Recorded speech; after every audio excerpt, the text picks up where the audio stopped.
warahmatullahi wabarakatuh. Om Swastiastu, Namo Buddhaya, dan salam kebajikan untuk kita semua.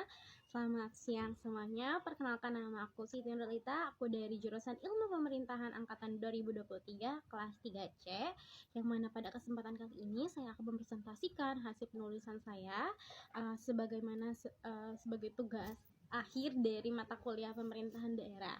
Yang sebelumnya saya juga ucapkan terima kasih kepada Bapak Luki selaku dosen pengampu mata kuliah pemerintahan daerah, yang mana telah memberikan ilmu dan juga kesempatannya kepada kami selaku mahasiswa dalam melakukan pembelajaran. Nah, mungkin tema yang saya ambil dari adanya tema besar yang sudah ditentukan, yakni adalah anggaran khusus. Nah, lalu apa sih yang menjadi alasan saya untuk mengambil tema besar tersebut? Nah, saya tuh kan mengambil salah satu daerah di Indonesia, yakni adalah daerah Papua, yang mungkin kita ketahui bersama bahwasannya Papua adalah negara otonomi khusus. Nah, dengan adanya status kekhususan tersebutlah bahwasannya daerah Papua itu berdasarkan undang-undang yang memang sudah tertera, maka akan mendapatkan anggaran yang khusus pula. Nah, akan tetapi di samping itu kita ketahui bahwasannya daerah Papua merupakan daerah yang memiliki sumber daya alam yang sangat amat berlimpah. Akan tetapi memang masyarakat Papua itu sendiri belum bisa mengalokasikan hal tersebut dengan baik, sehingga memang terjadilah beberapa problematika di dalam implementasi pemerintahan daerahnya, sehingga daerah Papua memerlukan perhatian khusus dari pemerintahan pusat. Nah, perhatian-perhatian yang khusus tersebut ditujukan untuk mengatasi permasalahan-permasalahan yang ada di daerah Papua, seperti halnya permasalahan kemiskinan. Nah, kemiskinan ini menjadi salah satu problematika yang sangat amat krusial di Papua, yang mana juga berimbas terhadap adanya kesejahteraan di masyarakat itu sendiri. Nah, yang mungkin teman-teman ketahui bahwasannya daerah Papua juga kan merupakan salah satu daerah dengan sumber daya alam yang sangat amat berlimpah, di mana bumi yang dipijak saja tuh mengandung emas, dan hal ini tuh tidak dimiliki oleh daerah lain, teman-teman. Akan tetapi permasalahan kemiskinan menjadi salah satu permasalahan yang paling krusial di Papua itu sendiri, sehingga berimplikasi terhadap adanya kesejahteraan yang semakin menurun. Nah, permasalahan-permasalahan krusial tersebutlah yang memerlukan peran khusus dari pemerintah untuk menanggulangi adanya problematika tersebut. Nah, lalu problematika tersebut sudah diatur melalui kebijakan mengenai adanya otonomi daerah dengan pelimpahan anggaran yang khusus bagi daerah-daerah yang mengalami ketertinggalan baik dari segi pendapatan ataupun pembangunan itu sendiri. Nah, contohnya itu adalah Papua, di mana Papua sudah mendapatkan dana anggaran khusus melalui otonomi khusus, dan juga mendapatkan dana tambahan infrastruktur atau yang disebut sebagai DIT. Akan tetapi kondisi faktualnya yang ada di lapangan, kita ketahui bahwasannya anggaran-anggaran khusus yang sudah dialokasikan oleh pemerintah pusat terhadap pemerintah daerah Papua tidak berimbas atau tidak berefek secara signifikan terhadap kehidupan masyarakat di Papua itu sendiri. Karena pada dasarnya tujuan dari bentuknya anggaran khusus dan juga dana tambahan dari pemerintah pusat kepada pemerintah daerah yaitu untuk meningkatkan taraf kehidupan masyarakat Papua dan juga mensejahterakan masyarakat Papua, di mana di dalam implementasi di lapangannya tidak sesuai dengan tujuannya, dikarenakan anggaran-anggaran khusus tersebut memicu berbagai macam bentuk-bentuk patologi ataupun problematika lainnya. Nah, yang mungkin menjadi pertanyaan kita semua adalah apakah memang implementasi dari adanya dan anggaran tersebut memang belum terrealisasikan dengan baik, atau memang yang menjadi permasalahan itu adalah dari tata kelola keuangan pemerintah daerah Papua itu sendiri, yang mana kita ketahui bahwasannya banyak sekali patologi-patologi yang terjadi di daerah Papua. Nah, yang perlu kita ketahui juga bahwasannya problematika yang ada di daerah Papua sudah mencapai pada titik kompleksitas. Mengapa demikian? Dikarenakan daerah Papua itu sendiri permasalahan-permasalahan sudah diwarnai dengan adanya diskriminasi, separatisme, eskalasi, rasisme, dan juga kesenjangan sosial yang sangat amat parah. Nah, jika kita mengulik dari data yang sudah disajikan oleh Badan Pusat Statistik di Indonesia itu sendiri, bahwasannya daerah Provinsi Papua itu sendiri merupakan daerah yang miskin, di mana tingkat kemiskinannya itu sebesar 26,3%, dan angka tersebut merupakan angka yang cukup tinggi bagi suatu daerah. Nah, jika kita lihat juga dari indeks pembangunan manusianya gitu ya, bahwasannya dalam 1 tahun di Papua itu hanya meningkat 0,97%. Nah, hal ini tuh tidak seimbang dengan adanya dana anggaran tambahan dan juga dana khusus dari pemerintah pusat kepada pemerintah daerah. Dikarenakan apa? Pada tahun 2019 aja angka dari dana anggaran tersebut itu sudah mencapai 5,9 triliun. Akan tetapi apa yang sudah didapatkan dari indeks-indeks tersebut masih mengalami angka yang cukup tinggi. Yang jika kita mengutip juga dari pemaparan Ibu Sri Mulyani selaku Menteri Keuangan Indonesia ya, berdasarkan pemaparannya itu menyatakan bahwasannya daerah Papua itu merupakan salah satu daerah tertinggi yang mendapatkan anggaran khusus ataupun anggaran tambahan itu sendiri, di mana per kepala itu mendapatkan 10 juta lebih, padahal secara nasionalnya saja per daerah itu hanya mendapatkan 3 juta per kepala. Karena pada dasarnya itu sendiri bahwasannya dana otsus itu tuh terus bertambah seiring berjalannya tahun, di mana tahun ini saja itu sudah meningkat sebesar 8,9%. Nah, kita ketahui juga bahwasannya anggaran yang sudah diserahkan negara kepada daerah Papua sudah berpuluh-puluh tahun itu sudah mencapai puluhan triliun, akan tetapi implementasi dari dana otsus tersebut tidak terlihat hingga saat ini gitu. Nah, lalu apa yang memang menjadi permasalahan dari adanya problematika ini? Nah, yang pertama adanya kasus korupsi. Nah, salah satu kasus korupsi yang memang sudah menjadi sorotan publik gitu ya, yang mana adalah salah satu kasus korupsi yang menyeret mantan gubernur dari Papua itu sendiri, yakni adalah Lukas NMB.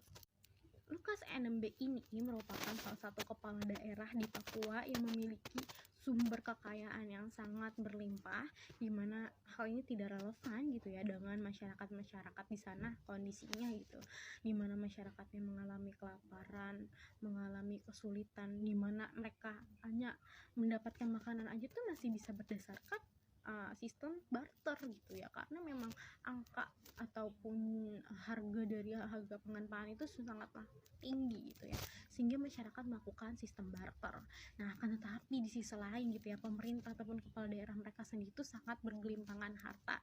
Nah, berdasarkan hasil pemeriksaan oleh badan negara gitu ya, salah satu badan negara yang mengatur tentang keuangan, bahwasannya harta kekayaan dari Lukas NMB ini semakin hari atau semakin tahun itu semakin meningkat. Nah, hal ini yang menimbulkan adanya kecurigaan dari sumber kekayaan Lukas NMB, sehingga pada akhirnya terbongkarlah bahwasannya Lukas NMB merupakan salah satu kepala daerah di Papua yang korup dari adanya anggaran proyek dan juga melakukan suap. Nah, anggaran-anggaran yang dikorupsikan dalam proyek tersebut itu sudah mencapai miliaran, dan hal ini juga sangat merugikan dari segi proyek infrastruktur ini sendiri, karena salah satu proyek yang dikorupsikan oleh Lukas NMB adalah proyek infrastruktur ataupun perbaikan infrastruktur itu sendiri. Nah, lalu mungkin yang menjadi permasalahan selanjutnya itu adalah bagaimana kekayaan sumber daya alam yang dimiliki oleh Papua itu sendiri dieksploitasi oleh orang-orang yang tidak bertanggung jawab, di mana salah satu contohnya itu adalah adanya rencana alih fungsi lahan hutan menjadi salah satu perkebunan sawit. Nah, dari adanya permasalahan ini tuh menyeret OAP ataupun orang asli Papua itu sendiri, yakni suku Awuyu, dan juga pemerintah itu sendiri dan juga pihak swasta, dimana alih fungsi yang dilakukan oleh salah satu perusahaan gitu ya, mana ingin mengubah hutan adat menjadi lahan persawitan gitu. Nah, secara jelas hal ini tuh sudah melanggar aturan yang ada, di mana hutan yang menjadi hak kepemilikan dari adanya masyarakat adat malah ingin diambil alih menjadi lahan persawitan. Nah, hal ini sudah melanggar hak-hak dari adanya masyarakat asli Papua itu sendiri, dimana dengan adanya aktivitas-aktivitas ilegal tersebut nantinya akan mempengaruhi keberlangsungan hidup dari masyarakat adat tersebut. Nah, yang seharusnya teman-teman di sini ketahui itu bahwasannya hutan adat yang menjadi problematika di sini itu adalah salah satu tumpuan masyarakat adat itu untuk bertahan hidup, karena mereka itu jauh dari jangkauan pemerintah dan juga jauh dari jangkauan pemerintah daerah itu sendiri. Nah, dengan adanya hutan adat ini mereka masih bisa bertumbuh ataupun memenuhi kebutuhan hidupnya dengan mencari sumber daya alam yang ada. Tetapi ketika adanya eksploitasi dan juga perampasan hak-hak kepemilikan dari masyarakat Awuyu itu sendiri, bagaimana mereka hendak bertahan hidup. Nah, di sini kita ketahui bahwasannya kondisi dari anggaran khusus tersebut belum terlaksana secara optimal. Mengapa demikian? Dikarenakan tadi bahwasannya seharusnya anggaran khusus tersebut itu sudah mampu mencukupi kebutuhan dari masyarakat itu sendiri, setidaknya memang bisa menutupi kekurangan di masyarakat. Akan tetapi pada kondisi faktualnya hal tersebut tidak terjadi, karena masyarakat hanya masih mengandalkan sumber daya alam ataupun sumber daya yang dihasilkan dari hutan-hutan tersebut. Akan tetapi dengan penuh keserakahan dan juga keangkuhan gitu ya, para oknum-oknum tersebut ya tetap mengambil dan juga merampas hak-hak kepemilikan OAP itu sendiri. Nah, lalu kesimpulan dari adanya penulisan materi yang telah saya lakukan ini adalah secara garis besarnya itu adalah bahwasannya daerah Papua itu merupakan salah satu daerah terkaya yang memiliki sumber daya alamnya.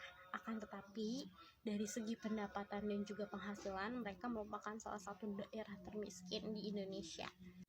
Nah, jadi fakta yang saling bersinggungan ini menciptakan adanya krisis pangan, kemiskinan, dan juga kesenjangan yang terus berkesinambungan dengan kehidupan masyarakat itu sendiri.